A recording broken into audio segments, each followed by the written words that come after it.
Yes. Good afternoon, all. Welcome to the class.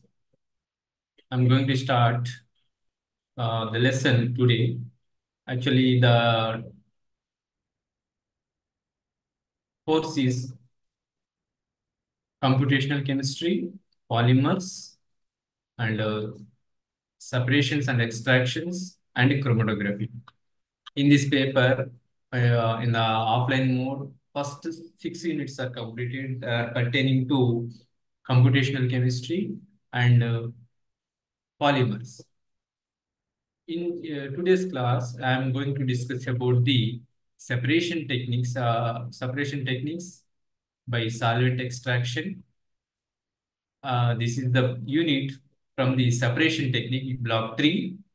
First lesson, that is the unit 7, separation techniques by solvent extraction. Okay. Now, coming to this topic, uh, actually the solvent extraction is the important process uh, for the separation, purification, and to get the desired purest compound. Okay, this isolation is accompanied with the extraction.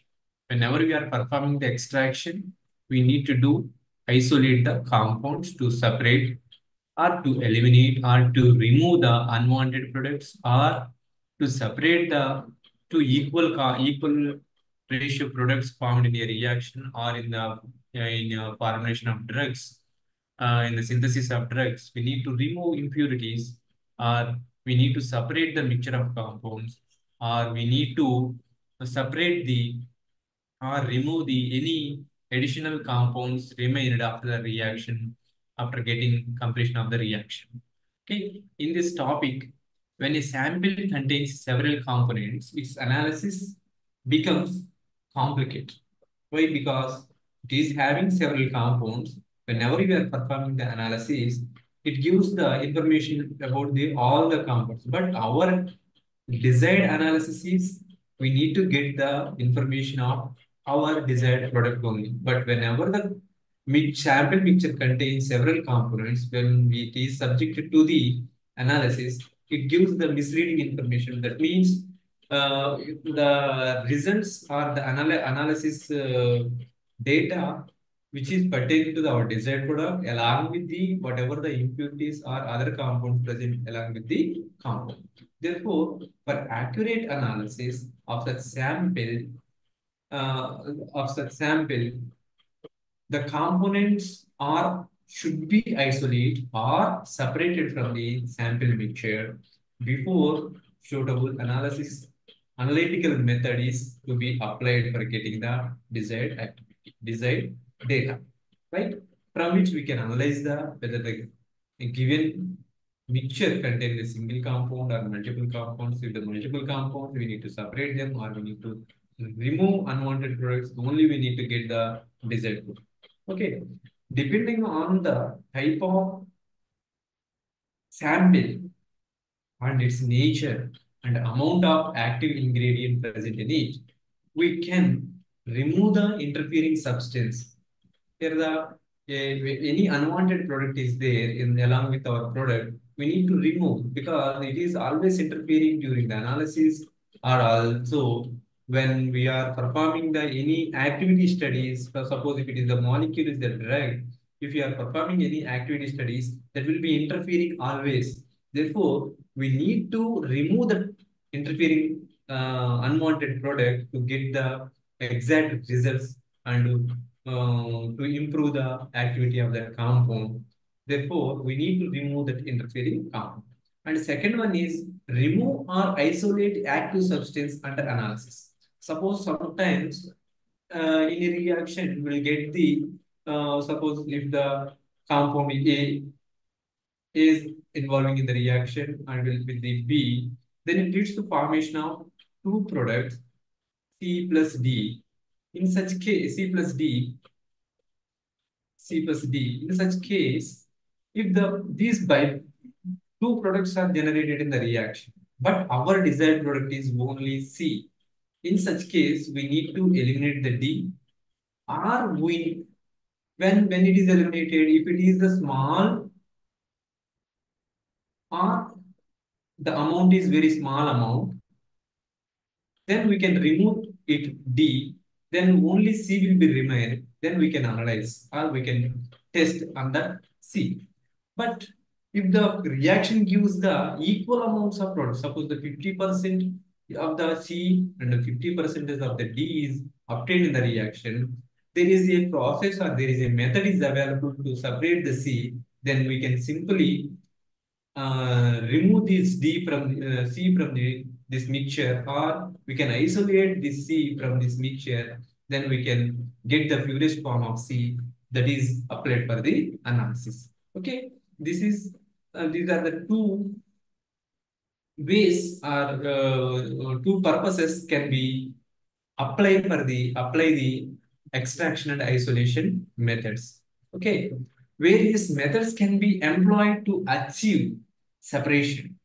Yes, we have the several methods to achieve the separation and to get the purest forms. Not only separation, isolation, that isolations or separations are which are involving a cyclic crystallization of the compounds, or filtration. Simple filtration can also separate the compounds, and sublimations. That means a solid can be heated to some vapor state. That vapors condense it to crystals, then these crystals will be separated out as a purest form. Then these will be separated. That is called sublimation. And distillation. Distillation is also one of the important factor. When they just generally this can be used for the liquid compound. The liquid compounds can able to boil at a lower temperature. They can be easily soluble. And solvent extraction. Solvent extraction is called as simply washing the compounds with the solvents. Whenever we are washing the compound with the solvents, the soluble compounds can be transferred to the solvent, then simply separate the solvent extract, where we can get the only undissolved compounds. That undissolved compound may be our desired compound, or that may be unwanted product. We can eliminate it from the mixture. Solvent extraction can be defined as removal of soluble material from an insoluble residue, which can be liquid or solid, by treatment with a liquid solvent.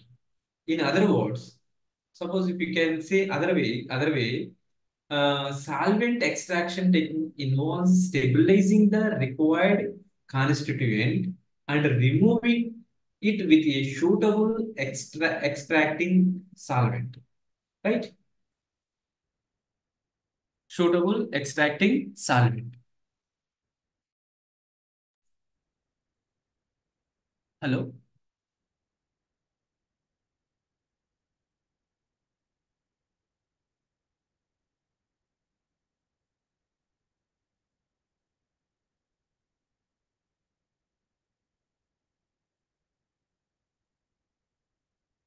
Right. Hello? My voice is audible? Am I audible? Yeah, right.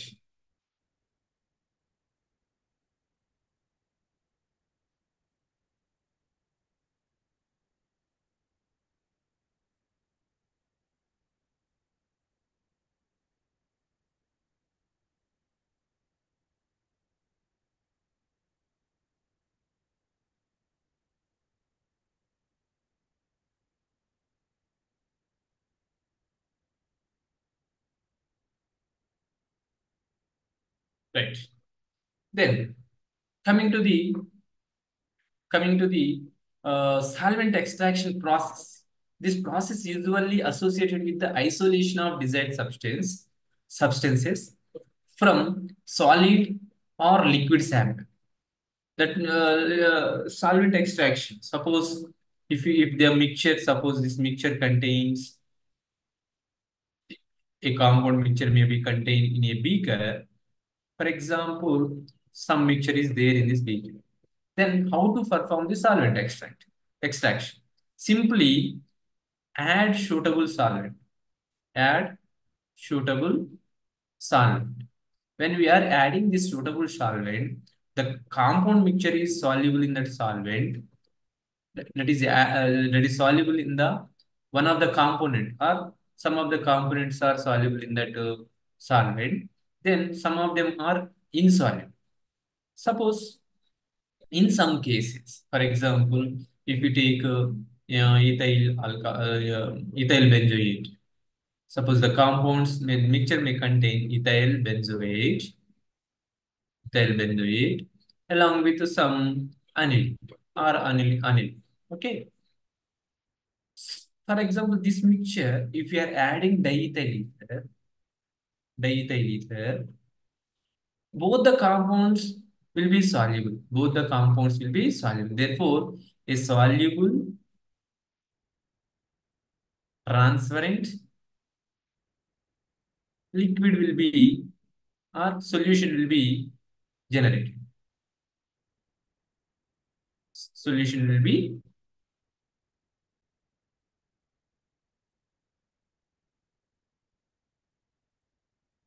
generated. To this mixture, this is the mixture of solvent and our compounds mixture. These two compounds and along with the solvent here, the solvent may be diethyl ether. This is the solvent.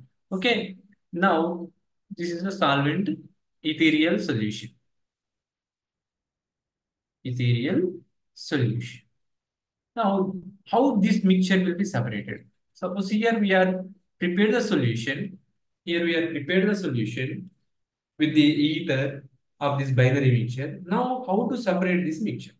Now, here I am going to add some dilute HCl, dilute HCl solution. Look at here. When we have, you need to remember that this is the aniline. This is the aniline, a primary amine.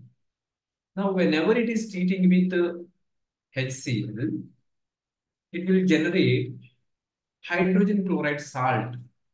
Aniline hydrogen chloride salt will be generated, right? NH3 plus charge will be appear. This charge will be stabilized by Cl. This aniline hydrogen chloride salt will be generated. Then, whatever the aniline present in the ether layer, whatever the aniline present in the ether layer will be transferred to the HCl solution. Therefore, it is forms a salt that will be dissolved in the aqueous medium. Then we will get the layers. Two layers. That is the one is the solvent one. The solvent one is the ether, diethyl ether, and the solvent two is dilute HCl. In this dilute HCl solution, it containing aniline. Now, simply separate these two immiscible solutions. Now, one of the beaker which contains the ether solution, that is solvent one, and one of the beaker containing the dilute HCl solution. Now, this dilute HCl solution is containing aniline hydrogen chlorides in the form. Therefore, whenever we are just neutralized with sodium hydroxide, this aniline will be precipitated. Aniline will be regenerated. Now, this is called a simple separation. This separation involving extraction and isolation. Extraction and isolation. Okay. Then, solvent extraction process is usually associated with the isolation of desired substance from solid or liquid sample mixture. When removal of undesirable or interfering substances is carried out by use of solvents, then the process is called as washing. Washing technique is commonly used in gravimetric analysis. Here, this can also be treated as gravimetric analysis because once we are separating the aniline, just we can measure its weight, then it comes under gravimetric analysis. Similar, okay? Then,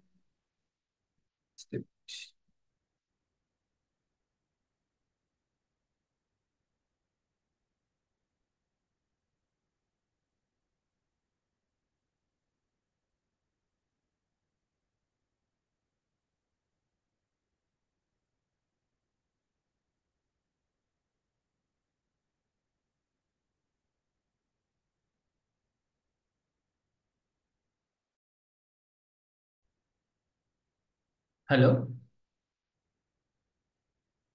hello, You have selected Microsoft Sierra as the default voice. hello.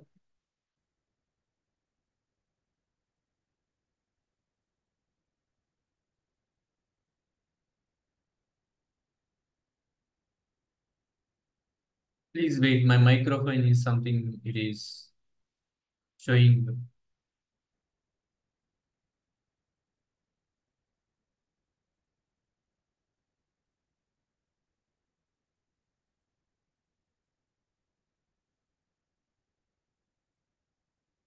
Hello.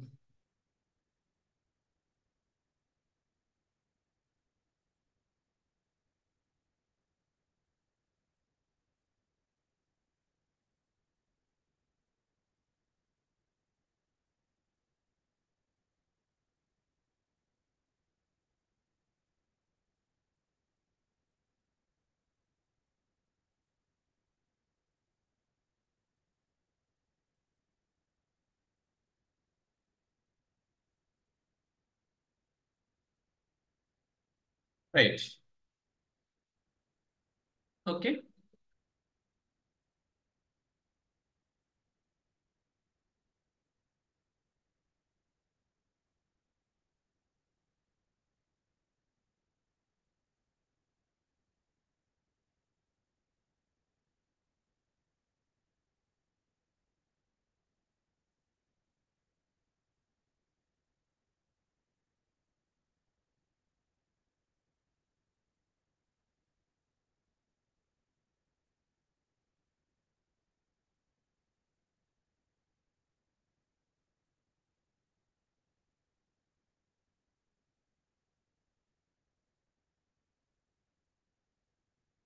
Next, principles involving in the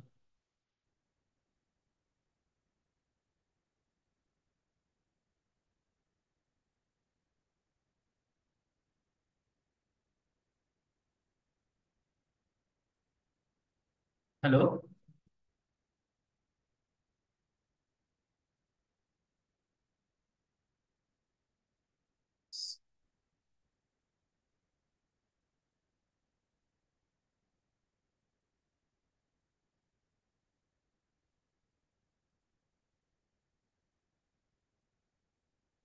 Okay. Now, principle involving in the solvent extraction. Principles.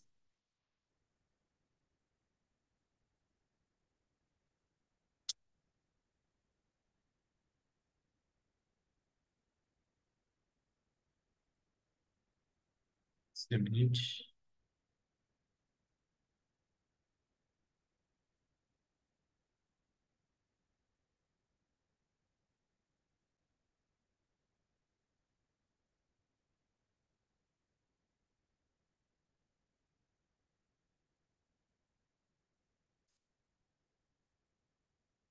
Right. Principles of solvent extraction.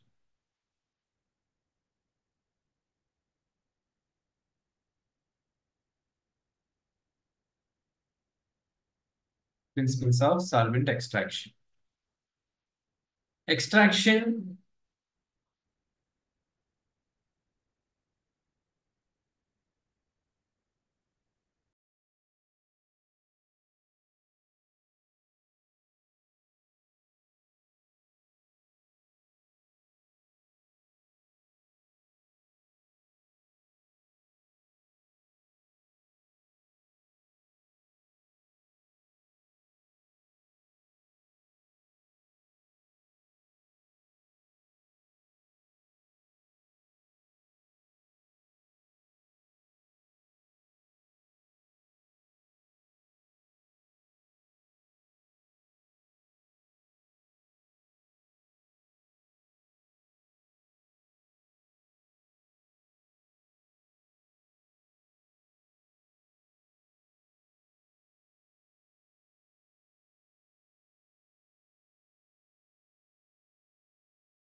Extraction principles are explained based on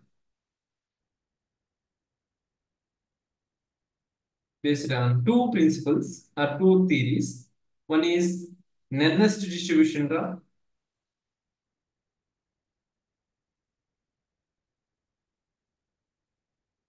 Distribution law.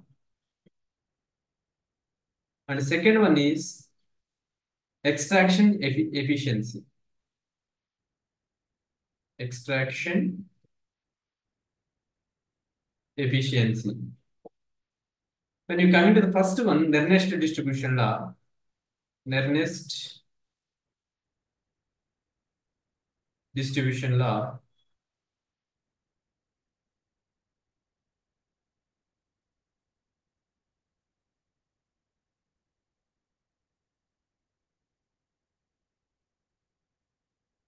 Nernst distribution law states or it explains about the distribution of a soluble compound between two solvents.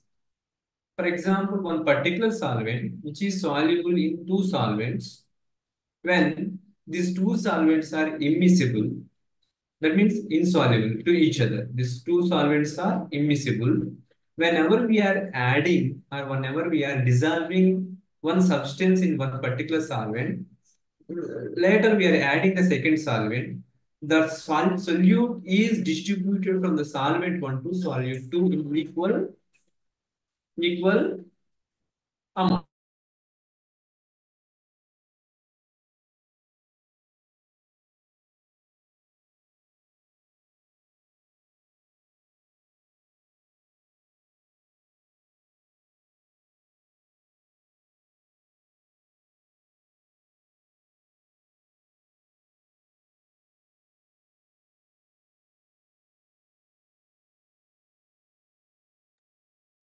The distribution between the two solvents of solute. It explains about the distribution of the compound between the two solvents is explained by the Nernst law. Okay, that is called Nernst distribution law.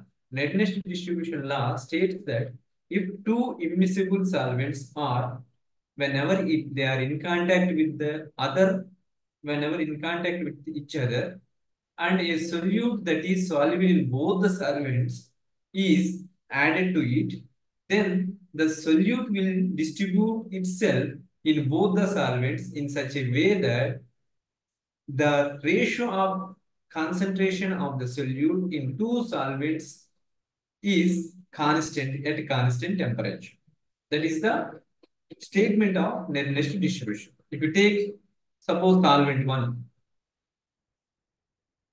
it is the solvent 1. If you take the uh, some benzene, and solvent 2 is water, suppose. Now, adding, whenever we are adding a benzoic acid,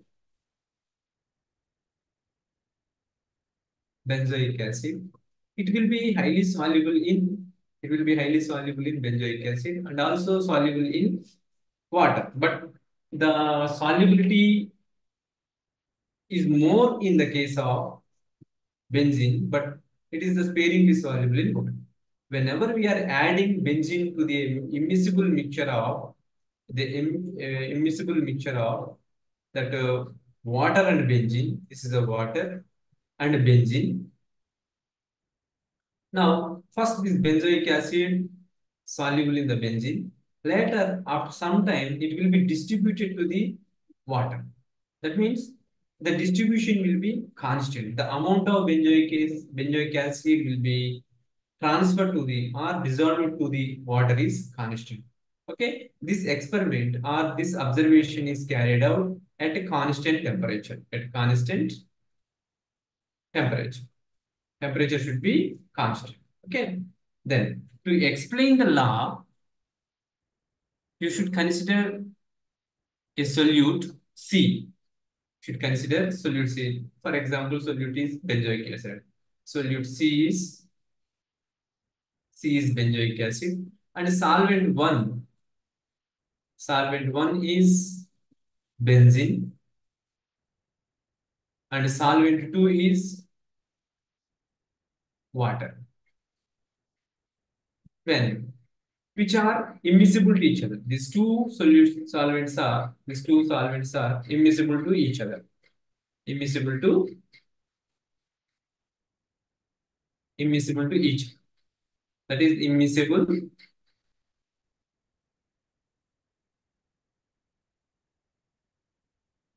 to each other.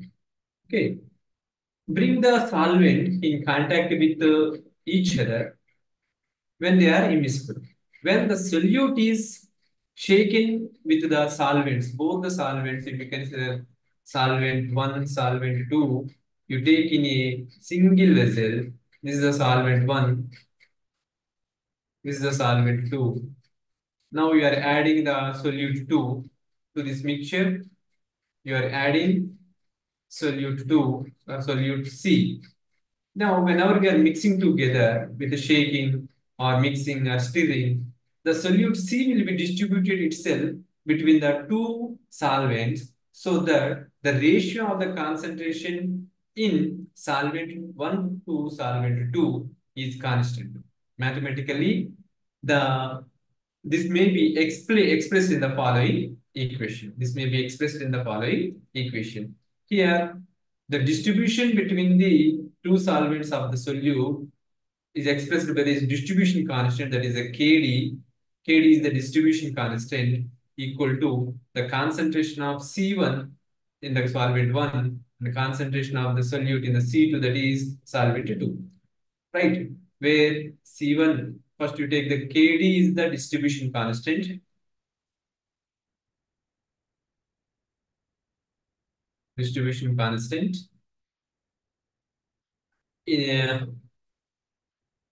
Distribution constant, or it is also called partition constant. It is also called partition constant. It is also called R is also called partition constant or coefficient. Sorry, coefficient.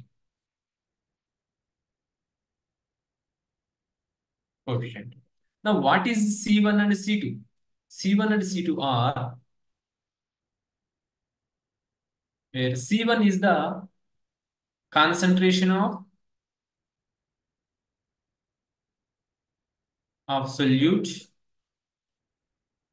C in solvent 1, and C2 is the concentration of solute C in solvent 2.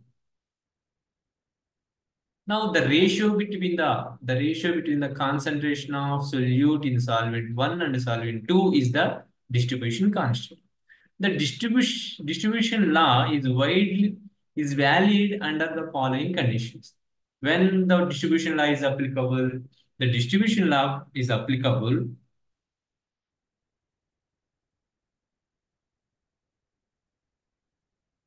distribution law is applicable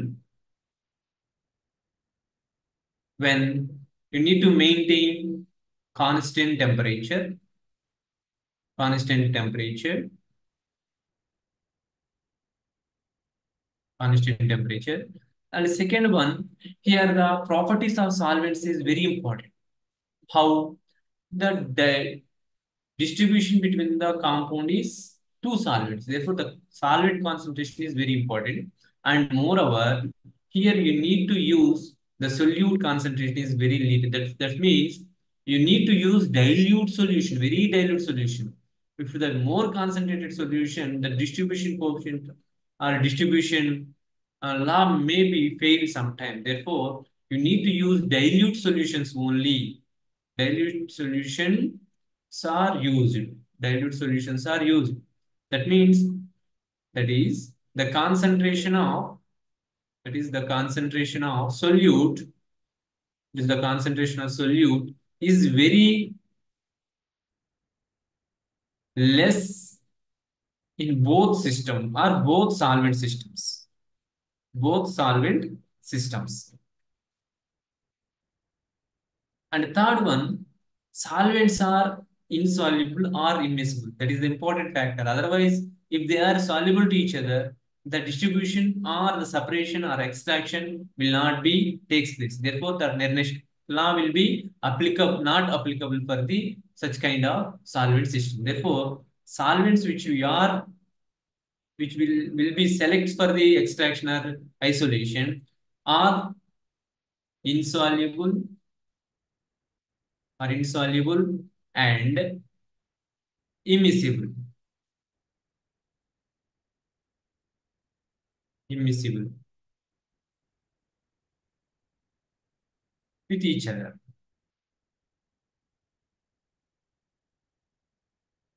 With each other.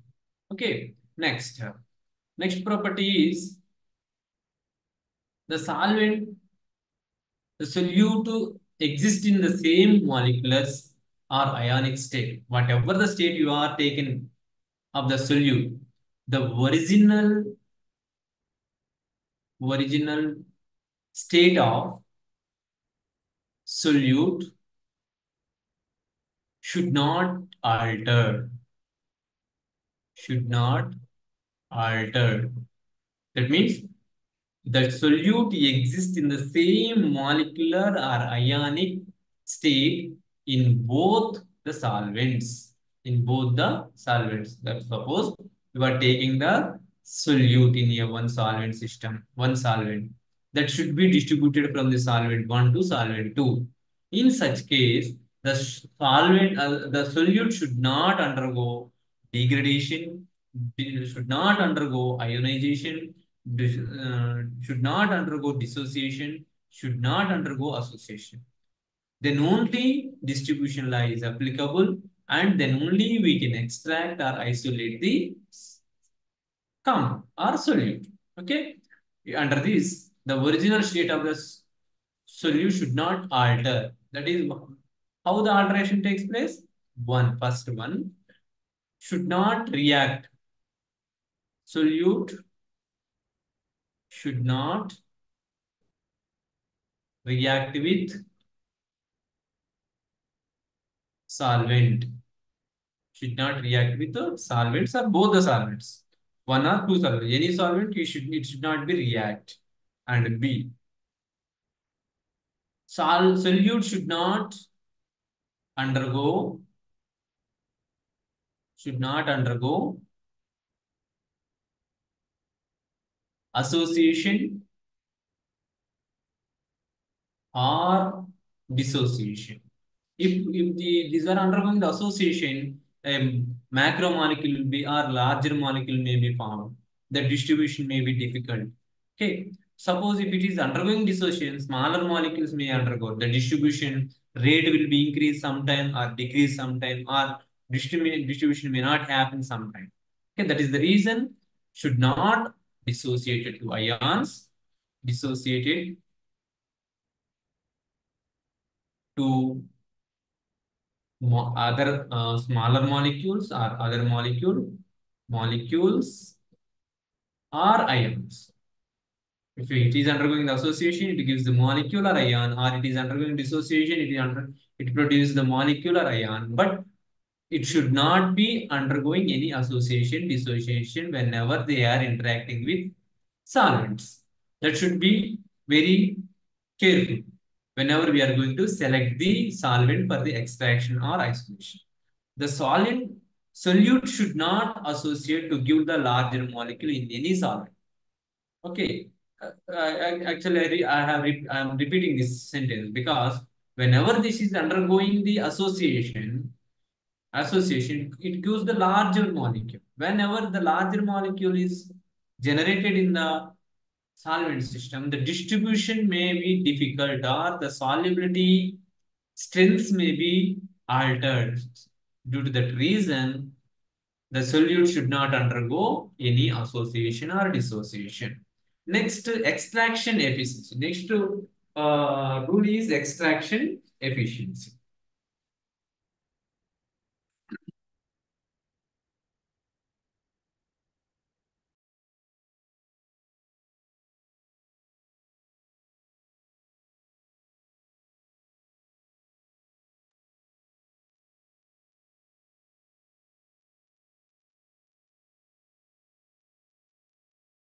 efficiency. In this extraction efficiency, efficiency of extraction will give an idea of the fraction of the solute extracted by the solvent after each extraction step. Again, I'm repeating, efficiency of extraction will give an idea of the fraction of the solute extracted by the solvent after each extraction step. Suppose if the solute to be extracted as is present in solvent 2 and extraction is carried out using solvent 1, then the efficiency of extraction in terms of the percentage of extraction, it is given by the following equation. Suppose if you are dissolve the solute in the solvent 2, okay, a solution will be generated. Solute is dissolved in the solvent 2, that solution is generated. Now this solution, suppose you take the solution solvent 2, this is the solvent 2, to this solvent you are adding some solute, some compound is added. Now it is soluble. After that, it generates a simple solution, in which solvent 2 plus and compound or solute is there, right? Now, when we are treating this or washing this solution with solvent 1, now the solute, whatever the solute present in this solvent solution will be transferred to the or migrated to the or distributed to the solvent 1. Okay, here the efficiency of this extraction. Now, the solvent is used for the extraction of solute which is present in the solute too. Therefore, the efficiency can be measured. That efficiency is called efficiency of extraction. The solvent will dissolve the solute present in the solute too. Therefore, the solubility rate or the efficiency of extraction is expressed in the form of percentage of efficiency or percentage of efficiency of extraction, percentage of extraction or percentage of efficiency of extraction, that can be measured by the following equation. What is that equation? Percentage of E equal to 100 into distribution constant Kd and volume of solvent 1 divided by Kd of Kd into volume of solvent 1 plus volume of solvent 2. Right. Now the percentage, you know that is percentage of E is equal to percentage of extraction,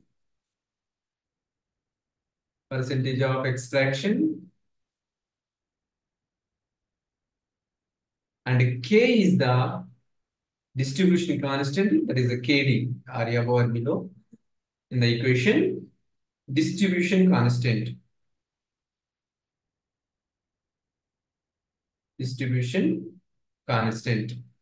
Next, V1 is the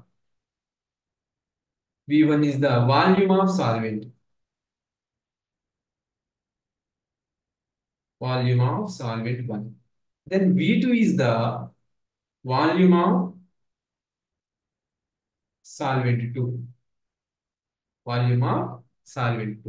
Now, if repeated extractions are carried out on same sample using fresh extracting solvent, for each new extraction, then the amount left unextracted in solvent 2 can be calculated from the following equation. Suppose here, this is the percentage of extraction. This is the equation for calculating the efficiency of or percentage of efficiency of extraction. this equation can be altered to calculate the unextracted amount of solute present in the solvent 2 or in the solution. Can be expressed that equation is Wn equal to, that is weight of nth, W into V2 volume of solution 2 Kd V1 plus V2. This is the equation. How this equation is expressed? What are the terms involved in this equation is Wn is equal to Wn is equal to Wn is equal to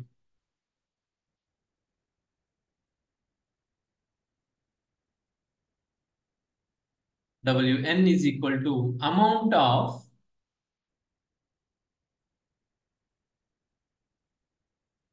solute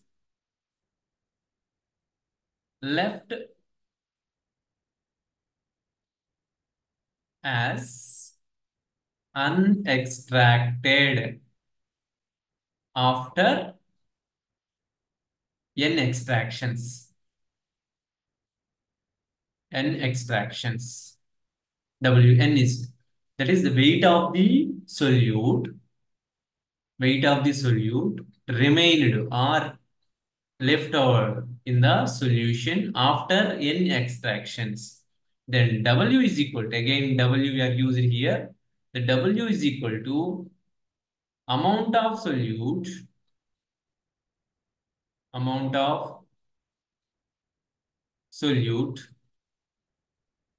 to be extracted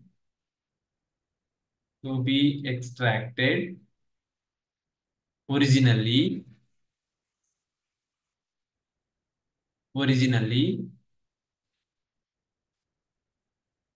present in solvent,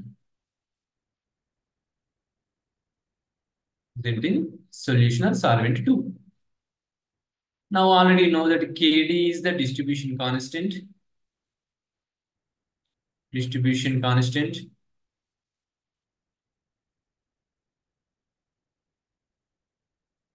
and V1 is the solvent 1, volume of solvent 1 used for the extraction, volume of solvent 1 used for the extraction,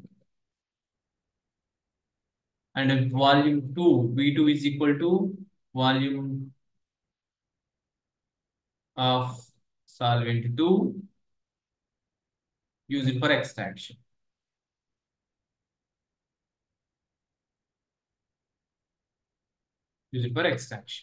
Right? Then, where n is equal to, in the formula we are using whole to the power of n. I forgot to write here n whole to the power of n, where n is equal to number of extractions or nth extraction, where n is equal to number of extractions.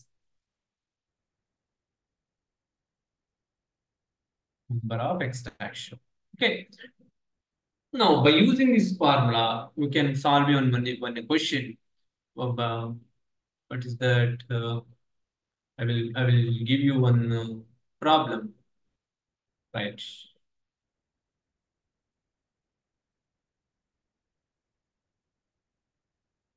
Now,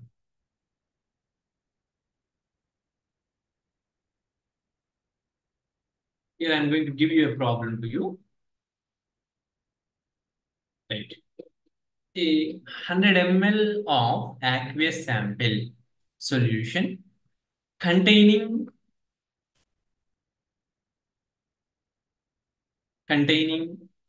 a drug, 200 mg of drug. The extraction is carried out using either the value of distribution coefficient for the extraction is 150, that is Kd is 150. And in further solution, first one is asking calculate the amount of drug unextracted after a single extraction with 75 ml of ether. And second question is asking calculate the amount of drug unextracted after the extraction of 20 ml after three extractions of 25 ml ether each time. Okay. Now, for the first question answer, A equal for the question for the answer for the first part. This is the calculate the amount of drug unextracted after a single extraction with 75 ml of ether. Now, for the KD value is given, that is the distribution constant KD equal to 150. KD is equal to 150. Now, in the 100 ml solution, the V2 is given. Volume of solution 2 is given, that is 100 ml. And what is the weight of the solute present in the volume solution prepared with this solvent 2 is, that is W equal to 200 mg. W is equal to 200 mg.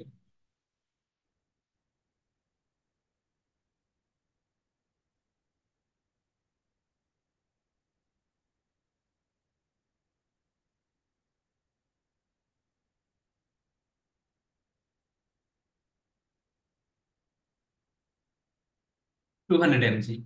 Now V1 is equal to V1 is equal to 75 ml. V1 is equal to 75 ml. Now where n is equal to, here we is using 75 ml in one extraction. Therefore n is equal to 1. Simply substitute W equal to, or Wn is equal to 200, where what is that? 200 W into 200 into 100 by 150 into 75 plus 100 to the power of 3 extractions, or the power of 3 extraction. Now what is the value? 200 into 100 by 11,350. After simplification, you will get the value is equal to W equal to 200 into 8.8 into 10 to the power of minus 3. That is equal into 1.8 mg. Right? You do the second value, second calculation, calculate the amount of a drug unextracted after 3 extraction of 25 ml. You do the second question. This is the answer for the first question. Okay, today's time is over. Thank you. Thank you for your cooperation. Tomorrow I'm going to explain factors affecting the solvent extraction and some other solvent extraction techniques in the liquid, solid methods. Okay, and their applications will be discussed tomorrow class. Thank you. Thank you very much.